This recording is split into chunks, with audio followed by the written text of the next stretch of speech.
हैं। रिसेप्शन के दौरान लोगों ने हर्ष फायरिंग की है। हमने कई बार ऐसी खबरें देखी हैं जहां पर शादी ब्याह में जब हर्ष फायरिंग होती है कई लोग अपनी जान गंवा देते हैं, लेकिन इस बीच मंत्री जी के मौजूदगी में ये सब कुछ होता रहा, नियमों की धज्जियां उड़ती रही, लेकिन किसी ने भी रोका नहीं। ये खुलेआम हर्ष फायरिंग होती रही। महेंद्रजीत सिंह मालवीय थे इस कार्यक्रम में मौजूद जिस वक्त ये हर्ष फायरिंग हो रही थी और उन्हीं के सामने ये हर्ष फायरिंग होती रही, यानी कि सीधे तौर पर नियमों की धज्जियां वहां पर उड़ाई जा रही थी मंत्री जी की मौजूदगी में। ये देखिए उनके बेटे के रिसेप्शन का यहां पर कार्यक्रम रखा गया था और मंत्री जी खुद इस कार्यक्रम में मौजूद थे और उन्हीं के सामने ये हर्ष फायरिंग होती रही। बंदूक की नोक पर डांस होता रहा और नियमों का उल्लंघन यहां पर किया गया। कई बार हमने ऐसा देखा है। ये मंत्री जी की तस्वीर भी आपको दिखा रहे हैं, ये उनके बेटे की तस्वीर और दुल्हन की तस्वीर भी आप देख रहे हैं और साइड में मंत्री जी खड़े हुए हैं मंच पर और वहीं से वो ये सब कुछ देख रहे हैं जो कि सीधे तौर पर नियमों की धज्जियां यहां पर लोग उड़ा रहे हैं। हर्ष फायरिंग की जा रही है, गोलियां चलाई जा रही हैं, आतिशबाजी की जा रही है, सीधे तौर पर नियमों का उल्लंघन यहां पर किया जा रहा है। भंवर पुष्पेंद्र हमारे साथ जुड़ चुके हैं ज्यादा जानकारी के साथ। भंवर, क्या कोई कार्रवाई हुई है अभी तक? देखिए, कार्रवाई के नाम पर नतीजे बिल्कुल सिफर हैं और जहां तक गहलोत मंत्रिमंडल की बात करें तो मंत्री चाहे बदजुबानी में बोले, चाहे वो कुछ लॉ एंड ऑर्डर से बाहर जाकर काम करें, चाहे वो कानून तोड़ें, कार्रवाई के नाम पर यहाँ कभी कुछ नहीं होता। ऐसे तमाम उदाहरण पिछले दिनों में देखने को मिले हैं और अब ये तस्वीरें जो है वो बंदूक की धाएं धाएं साबित करती है कि कानून मंत्री जी के ठेंगे पर है। और कुल मिलाकर ये कहा जा सकता है कि कहावत है कि जब सैया भये कोतवाल तो डर काहे का। सरेआम फायरिंग होती है, एक दो बंदूक नहीं कई बंदूकें लगातार फायरिंग करती हैं, जबकि उन्हें पता है कि आर्म्स एक्ट के संशोधन के अंदर ये तय कर दिया गया है कि राजस्थान में अगर कोई भी व्यक्ति सोशल मीडिया पर अगर फोटो आर्म्स के साथ भी सोशल मीडिया पर डालता है तो भी उसके खिलाफ कार्रवाई होगी और उसे गिरफ्तार किया जाएगा, उसके खिलाफ एफआईआर दर्ज होगी, बाकायदा उस पर मुकदमा चलेगा। लेकिन जब एक मंत्री के यहाँ जब बेटे की शादी होती है और पहली बार मंत्री नहीं बने कि उन्हें कोई जानकारी नहीं है, मैं आपको बता दूं कि पहले भी ये गहलोत सरकार में मंत्री रह चुके हैं और अभी जब मंत्रिमंडल विस्तार किया गया है तो उनको मंत्री पद दिया गया, तो इस साफ तौर पर कहा जा सकता है कि गहलोत के चहेते मंत्री भी हैं। तो ऐसे में अगर आपकी सरकार है, आप सत्ता पर काबिज हैं और कानून का आपको मालूम है, सेंसिटिव इलाका है जो आदिवासी क्षेत्र है, बांसवाड़ा डूंगरपुर जो क्षेत्र है बहुत ही सेंसिटिव इलाकों में आता है, ऐसे में वहां सरेआम अगर फायरिंग होती है और कार्रवाई के नाम पर कुछ नहीं होता तो सोचने की बात है। ये वीडियो आज का नहीं, सोमवार का वीडियो है। सोमवार की रात को ये वीडियो वहां पर बना है और अब जाकर ये वायरल हुआ है क्योंकि मंत्री जी के बेटे की शादी थी तो मंत्री जी शायद ये भूल गए कि जो यहाँ पर कानून की स्थिति है उसको संभालना जरूरी है। जो आर्म्स एक्ट के अंदर संशोधन करके खुद इन्हीं की सरकार ने संशोधन करके ये तय किया था कि कोई भी अगर सोशल मीडिया पर भी फोटो डालता है तो भी लेकिन भंवर, इस तरीके के कई मामले सामने आ चुके हैं राजस्थान से, तो क्या कानून वहां पर राजस्थान की जो पुलिस है वो सरकार के दबाव में वहां पर काम कर रही है? देखिए, अगर दबाव में काम नहीं करती तो आप निश्चित मानिए कि अगर सोशल मीडिया पर फोटो डालने पर मात्र फोटो देखते ही गिरफ्तारी हो जाती है, तो ये तो वीडियो वायरल हो रहा है, मंत्री के बेटे की शादी का वीडियो है। क्या वहां पुलिस शामिल हुए होंगे, वहां के प्रशासनिक अधिकारी उस शादी में शामिल हुए होंगे और आप मंत्री और तमाम लोग शामिल हुए हैं और कार्रवाई नहीं होती है तो कहीं ना कहीं दाल में काला है। बिल्कुल भंवर, आप बने रहिए हमारे साथ, लेकिन एक बार फिर से वो फुटेज हमारे दर्शकों को दिखा देते हैं जहां पर राजस्थान में किस तरीके से मंत्री जी के सामने ये सब कुछ होता रहा। मंत्री की मौजूदगी में नियमों की धज्जियां उड़ी गई हैं।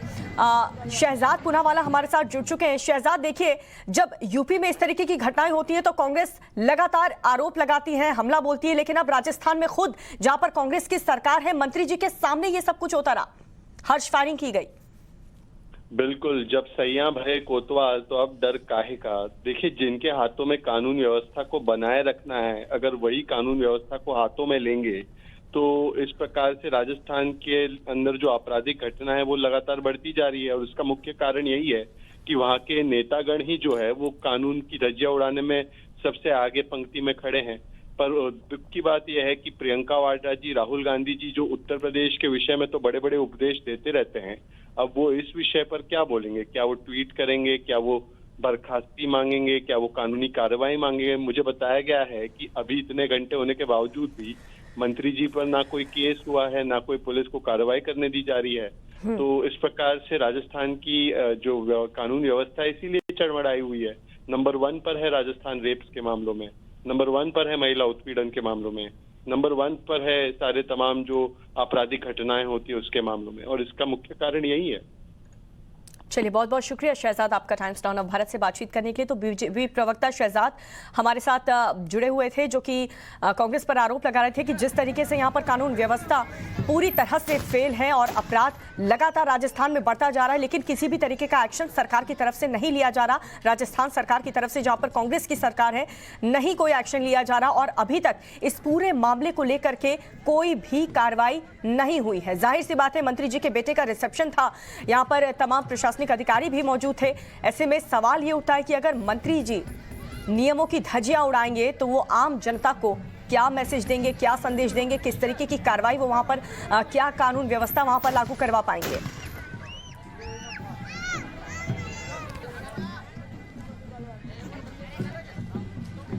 तो राजस्थान के बांसवाड़ा की ये पूरी घटना आपको बता रहे हैं, जहां पर मंत्री जी के बेटे के रिसेप्शन में हर्ष फायरिंग का ये मामला सामने आया है। पूरे रिसेप्शन के दरमियान यहां पर ये हर्ष फायरिंग होती रही, सरेआम नियमों की धज्जियां उड़ाई गई। अभी तक इस पूरे मामले को लेकर के कोई भी एक्शन नहीं लिया गया है, जबकि इस वीडियो में साफ तौर पर इस शख्स का चेहरा नजर आ रहा है। चाहे तो गिरफ्तारी भी हो सकती है, कार्रवाई हो सकती है, लेकिन अभी तक कार्रवाई के नाम पर कुछ भी एक्शन पुलिस की तरफ से नहीं लिया गया है।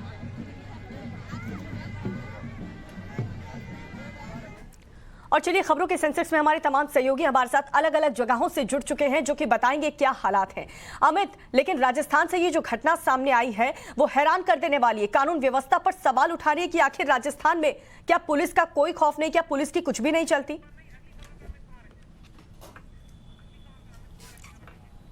देखिए, मुझे लगता है कि बहुत बड़ी बात है, और जिस तरह सबसे बड़ी कि आप अपोजिशन के तौर पर जब सरकार पर सवाल उंगली उठाते हैं तो अपने यहाँ की चीज़ों को भी आपको देखना चाहिए। जिस तरह से सरेआम ये सारी चीज़ें हो रही है और इसके बाद भी कांग्रेस के तमाम नेता हैं और कांग्रेस की सरकार है, और अपने यहाँ को छोड़कर आप दूसरे पर उंगली उठाते हैं, ये सबसे बड़ी चीज़ है। और शहजाद ने भी जैसा कहा कि सही कहा कि जब सैया भाई कोतवाल तो फिर डर काहे का, और जब सबके सामने ये सारी चीज़ें हो रही है, आप प्रशासन आपके साथ खड़ा हो और आपके जी बिल्कुल अमित। और इसके अलावा अगर बात करें तो आज की सबसे बड़ी खबर कौन सी रहने वाली है? राजस्थान की तो हमने बात कर ली, किस तरीके की कानून व्यवस्था वहां पर है, लेकिन आपके लिहाज से आज की सबसे बड़ी खबर जिस पर दिन भर चर्चा हो सकती है? देखिए, मुझे लगता है जो विपक्ष की भूमिका है, चाहे राजस्थान में जिस तरह से कर रहे हैं लोग, और वही हाल पूरे देश में है। अगर आप देखिए तो काशी विश्वनाथ धाम का जिस तरह से यहाँ पे लोकार्पण हुआ और 2 दिन लगातार प्रधानमंत्री रहे, वो जो पूरा विहंगम दृश्य था, वो इसके बाद से विपक्ष ने एक तरह से मोर्चा खोल दिया। और अखिलेश ने जिस तरह से बयान दिया प्रधानमंत्री को लेके, वो अशोभनीय है, किसी ने उसे स्वीकार नहीं किया। और सबसे बड़ी बात की इसको भी लेकर राजनीति से जोड़ गए। और सबसे देखिए, ये जो चीज़ें हैं जो हुआ काशी, क्या पूरे देश में किसी ने सोचा नहीं था कि इस तरह से काशी विश्वनाथ धाम का लोकार्पण हो सकता है, काशी विश्वनाथ का इस तरह का दृश्य हो सकता है। और जो एक तरह का सपना था वो सच हुआ है, लेकिन विपक्ष ने इस पूरे मामले को राजनीतिक रंग देने की कोशिश की। और अखिलेश ने जिस तरह का बयान दिया, वो तो आप कह सकते हैं कि कभी कोई दुश्मन के बारे में भी इस तरह का बयान नहीं देता। और इसीलिए कल जब जी बिल्कुल अमित, और यही बात है, और इसीलिए बीजेपी के तमाम नेता भी हमला बोल रहे हैं और बातें नहीं करनी चाहिए थी। बिल्कुल। चलिए ठीक है अमित, आप बने रहिए हमारे साथ। ईशान वानी भी हमारे साथ जुड़ चुके हैं। ईशान, आपके लिहाज से आज की सबसे बड़ी खबर कौन सी रहने वाली है? ईशान का भी हम रुख करेंगे, लेकिन देखिए, आज के असम के सीएम हिमंत बिस्वा शर्मा ने अखिलेश यादव पर हमला बोला है, जिस तरीके से बिना उनका नाम लिए हमला बोला है, और कहा कि जिन लोगों को दिक्कत हो रही है काशी विश्वनाथ कॉरिडोर के उद्घाटन से, वो लोग बाबर की औलाद हैं। इस तरीके के तमाम बयान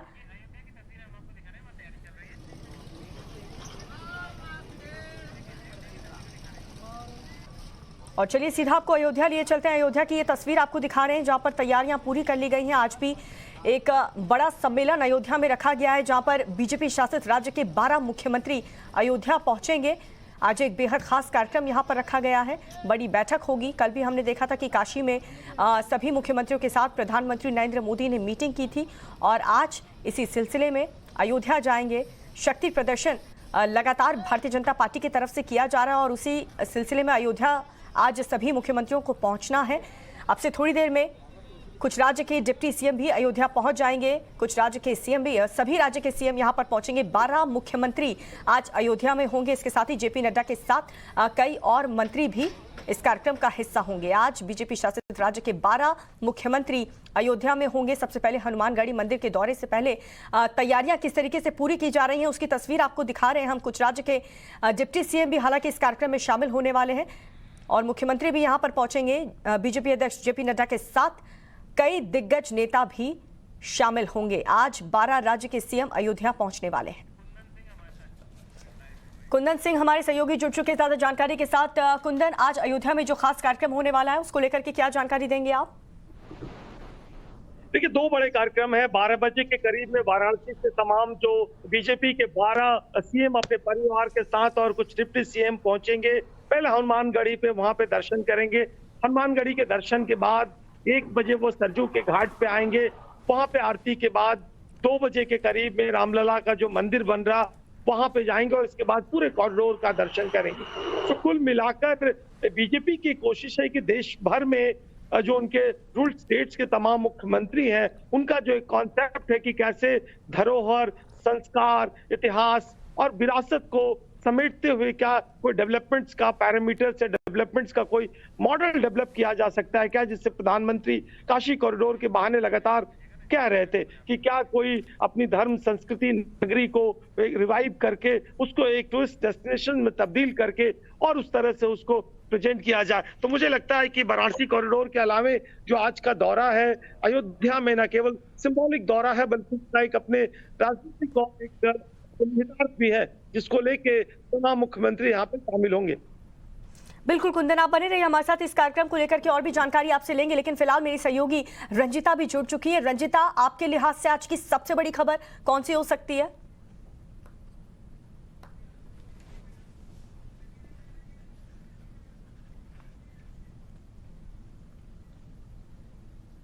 रंजिता, आवाज पहुंच रही है आप तक?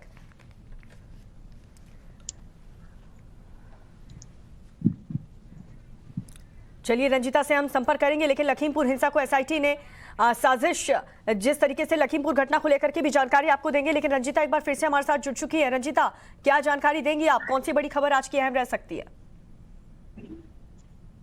बिल्कुल, देखिए दीपिका, आज की जो बड़ी खबर है, संसद का सत्र चल रहा है और विपक्षी पार्टी एक एक कर अलग अलग मुद्दे पर सरकार को घेरने की कोशिश कर रही है। नई जो रणनीति बनी है उसमें लखीमपुर मामले को लेकर जिस तरह से एसआईटी ने अपनी जांच में कहा है, उसके बाद विपक्षी पार्टियां जो है वो आक्रामक नजर आएगी। विपक्षी पार्टियों में कई सांसद जो है वो लोकसभा और राज्यसभा में स्थगन प्रस्ताव देंगे, जिसमें से एक कांग्रेस सांसद मणिकम टैगोर ने लोकसभा में स्थगन प्रस्ताव दिया है। लखीमपुर मामले पर वो डिस्कशन चाह रहे हैं और खासकर मुख्य आरोपी की गिरफ्तारी को लेकर, क्योंकि लगातार विपक्षी पार्टी इस मामले पर सरकार को घेरती रही है कि जब मुख्य आरोपी जो है उसको जेल से बाहर रखा जा रहा है, मुख्य आरोपी के पिता जो है वो गृह राज्य मंत्री हैं, ऐसे में जांच किस तरह से होगा और जांच प्रभावित ना हो, इसकी कोशिश सरकार की तरफ से नहीं की जा रही है। तो एक बड़ा मुद्दा है और यूपी में चुनाव है, इसको देखते हुए दोनों ही तरह से विपक्षी पार्टी इस मुद्दे को भुनाने की कोशिश करेगी और गृह राज्य मंत्री का इस्तीफा मांगेगी। बिल्कुल, और ये मामला आज संसद में भी उठ सकता है। विपक्ष पूरी तरह से तैयारी कर रही है। लेकिन इसके अलावा अगर बात करें रंजिता, तो कोई और खबर जो कि खबरों के लिहाज से काफी अहम रह सकती है आज के दिन? बिल्कुल, देखिए विपक्षी पार्टियां एकजुटता दिखाने की कोशिश कर रही है और करती नजर आती है, लेकिन अंदर की कहानी कुछ और है। कल सोनिया गांधी जो कांग्रेस अध्यक्ष है, उनके आवास 10 जनपद पर विपक्षी पार्टियों की बैठक बुलाई जाती है। शरद पवार उसमें पहुंचते हैं, फारूक अब्दुल्ला की उसमें मौजूदगी होती है। इसके अलावा लेफ्ट से भी नुमाइंदे पहुंचते हैं, लेकिन टीएमसी का कोई जो प्रतिनिधि है वो इस बैठक में शामिल नहीं होता है। आरजेडी कहती है कि उनको इस बैठक के बारे में कोई जानकारी नहीं थी। आरजेडी भी नाराज नजर आ रही है और टीएमसी ने अपना दायरा जो है कांग्रेस के साथ वो कम कर दिया है। संसद के अंदर वो एकजुट दिखाते हैं, लेकिन जो पॉलिसी है ममता बनर्जी की, जिस तरह की राजनीति वो कर रही है, ऐसे में वो कांग्रेस से कई मायनों में दूरी नजर आती है उनकी। और कल की बैठक में भी यही दिखा, जिसमें कांग्रेस की एक बड़ी अलायंस पार्टी जो बिहार में है आरजेडी, उसके भी कोई सांसद इस बैठक में मौजूद नहीं थे और टीएमसी की तरफ से भी कोई भी इस बैठक में शामिल नहीं था। तुम कह सकते हैं कि एकजुटता दिखाने की कोशिश जरूर रहती है विपक्षी पार्टी की, लेकिन खबर पर दिन भर आपसे अपडेट हम लेते रहेंगे। रंजिता, आप बने रहिए हमारे साथ, इस खबर पहुंचाने के लिए बहुत शुक्रिया। अगली खबर के लिए पुलकित नागर का रुख कर लेते हैं। पुलकित, आपके लिहाज से आज की सबसे बड़ी खबर कौन सी हो सकती है? देखिए, दिल्ली के मुख्यमंत्री अरविंद केजरीवाल 2 यात्रा निकालेंगे और लांबी में वो पहली आम आदमी पार्टी की जो जनसभा है उसे संबोधित करेंगे और इसमें काफी भीड़ जुटाने की कोशिश आम आदमी पार्टी की तरफ से की गई है। तिरंगा यात्रा ये दूसरी बार आम आदमी पार्टी पंजाब के अंदर निकाल रही है। इससे पहले अगर हम देखें तो अरविंद केजरीवाल 5 वादे पंजाब के लोगों से कर चुके हैं। अब जब वो 2 दिन के दौरे पर है तो फिर कुछ नई घोषणाएं कर सकते हैं। आपको याद होगा जब भी अरविंद केजरीवाल ने पंजाब में जाकर घोषणाएं की है तो राजनीतिक मुद्दे गर्मा गए हैं, चाहे वो हर महिला को, 18 साल से ऊपर की महिला को 1000 रुपए देने का वादा हो या फिर बिजली और जॉब जैसे मुद्दों पर चर्चा हो। तो इन तमाम चीजों को देखते हुए माना जा रहा है कि आने वाले 2 दिन पंजाब की राजनीति में गहमागहमी वाले रहने वाले हैं और मुद्दे पंजाब की राजनीति में फिर कुछ नए उठ सकते हैं। जी चलिए ठीक है, पुलकित आप बने रहिए हमारे साथ। अमित गौतम का रुख कर लेते हैं। अमित, आपके पास आज की सबसे बड़ी खबर कौन सी है?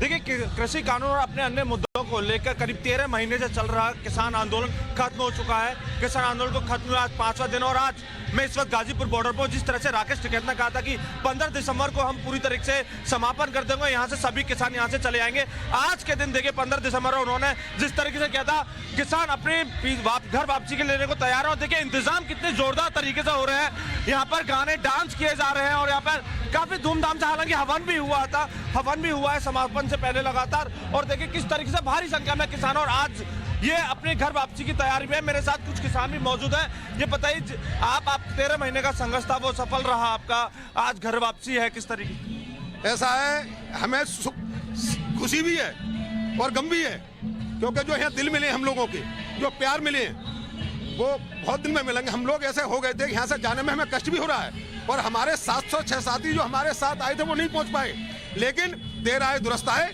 हमारी सभी मांगे मानी गई हैं। इससे हम बेहद खुश हैं और पूरे गाजे बाजे के साथ अपने घरों को वापसी कर रहे हैं और पूरी तैयारी के साथ। और सरकार को यह भी बता के जा रहे हैं कि जो मांगे मान ली है वो सही है। एमएसपी पर कमेटी बन रही है, अगर कहीं सरकार ने वादा खिलाफ देखिए किस तरीके से लगातार किसान खुशी भी जाहिर कर रहे हैं, यहाँ पर वो काफी खुश है। हालांकि बिल्कुल यहाँ पर साफ तौर पर नजर आ रहा है अमित कि कितने ज्यादा खुश किसान नजर आ रहे हैं, क्योंकि जिस तरीके से तीनों कृषि कानून वापस ले लिया गया है उसके बाद से किसानों की जो नाराजगी है वो खत्म हो चुकी है। आप सभी का बहुत बहुत शुक्रिया। लेकिन अब चलिए एक बार फिर से आपको सेंसेक्स मीटर के बारे में बता देते हैं कि कौन सी खबर सबसे ज्यादा महत्वपूर्ण आज दिन भर रहने वाली खबरों का क्रम क्या रहेगा।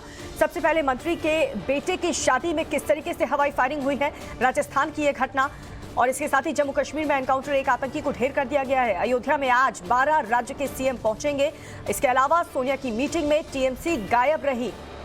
अब नए रैंक की अगर बात करें तो सबसे महत्वपूर्ण खबर आप देख लीजिए, ये वो क्रम है, फाइनल क्रम जो कि सबसे महत्वपूर्ण रहने वाला है। सबसे बड़ी खबर आज की, अयोध्या में आज बीजेपी शासित 12 राज्य के मुख्यमंत्री पहुंचेंगे और इसके अलावा संसद में गूंज सकता है लखीमपुर मामला का ये पूरा मुद्दा। और तीसरी खबर, राजस्थान में मंत्री के बेटे की शादी में हवाई फायरिंग हुई है। और चौथी खबर, सोनिया की मीटिंग में टीएमसी गायब रही। पांचवी खबर की अगर बात करें तो जम्मू कश्मीर में एनकाउंटर हुआ है जिसमें एक आतंकी को हमारी सेना ने ढेर कर दिया है। रुकने छोटे से ब्रेक के लिए आप देखते रहिए टाइम्स नाउ नव Bharat.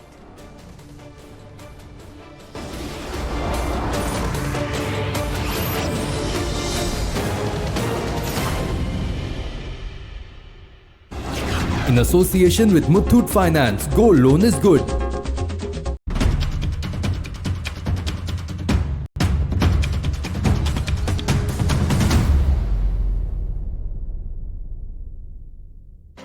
Are you from here? Just visiting. It's my last night actually. That's so many moments. एक रात में पूरी जिंदगी जी सकते हैं। Try करते। हर पल जी ले तू अभी, हर लम्हा है जिंदगी। Magic in your eyes, there's magic in the air. तो कैसी रही जिंदगी? Every moment was magic. There's magic. Make every moment a magic moment. Thanks to the new BeatO program मेरा शुगर लेवल 300 से 110 हो गया। न्यू बीटो प्रोग्राम में पाएं free smartphone glucometer, personal health insights, expert diet advice और डॉक्टर से consultation. अब diabetes करो कंट्रोल एक्सपर्ट्स के साथ। Give a missed call on 740-1100. Get a free BeatO glucometer and expert advice. 2017 से पहले मारा जाता था गरीबों का हक। 2017 के बाद पीएम आवास के जरिए मिली पक्की छत। फर्क साफ है। 2017 से पहले भूमाफिया रहते थे मौज में, 2017 के बाद रहते हैं जेल में। फर्क साफ है। 2017 से पहले आस्था का होता था अपमान, 2017 के बाद उसे मिल रहा उचित सम्मान। फर्क साफ है। 2017 से पहले रंगदारी के कारण करना पड़ता था पलायन, 2017 के बाद सुरक्षित माहौल में हो रही घर वापसी। फर्क साफ है। Start a healthy lifestyle every day with the experience of Oyster Therapy Bath. Feel the balance of fitness and peace with a new refreshing feeling. Then every touch becomes your wellness partner. Oyster, India's wellness partner. The outbreak of the novel coronavirus Senses the heat of economic turmoil.